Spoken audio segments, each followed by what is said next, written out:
l'exposition sur Comics à la Turca était venue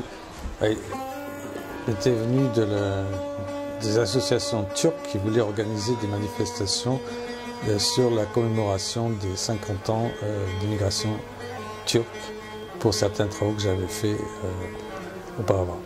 Nous avons fait cette exposition à la Maison du Folklore et puis l'idée est venue de la présenter à la fête de la BD dans le Parc Royal.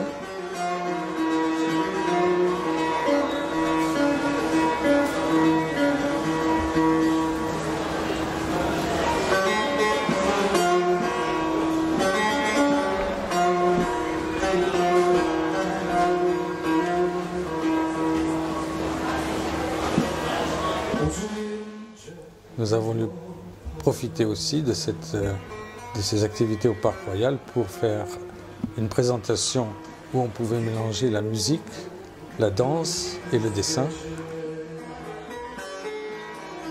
Nous avons un musicien, Harun Özdemir, qui habite aussi à Bruxelles, et un danseur, Selim Aydoğdu, qui est de Liège.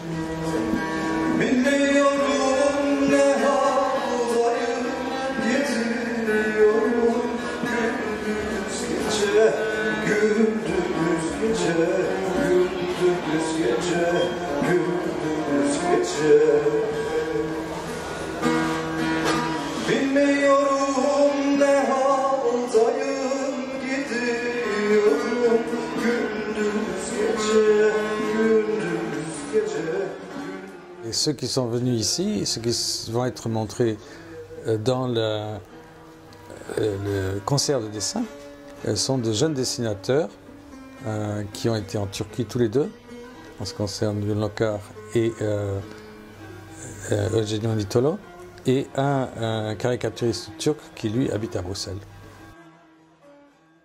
Le morceau que Harun va nous jouer est un sema, c'est-à-dire une musique de danse spirituelle turque. Et nous allons voir maintenant Eugenio Nitolo, qui est allé en Turquie, qui a fait un petit volume qui s'appelle Ticket Two Way.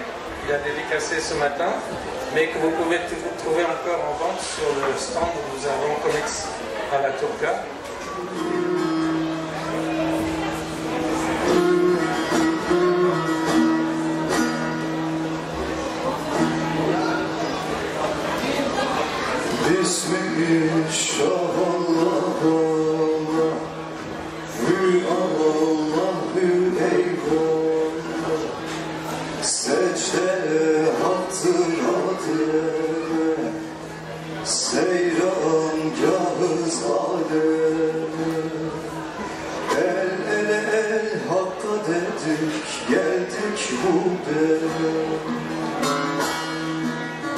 L'exposition même, les artistes qui ont été présentés représentent un peu un éventail de tout ce qui a été publié en France et en Belgique et un petit peu dans d'autres pays comme l'Italie, avec Cléopâtre.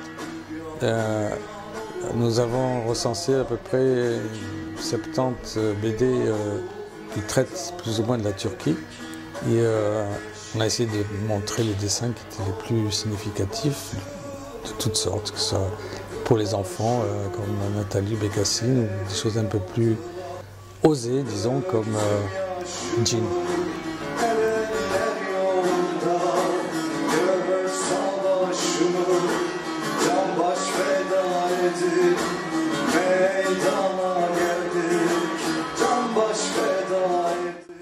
L'idée de l'exposition, c'était de montrer qu'il y avait une certaine image ou certains stéréotypes que les Européens pouvaient avoir de la Turquie et des Turcs, mais on peut observer que plus les années passent, mieux les gens se connaissent et plus les présentations sont plus proches, disons, des réalités et un peu plus éloignées aussi de certaines représentations typiques.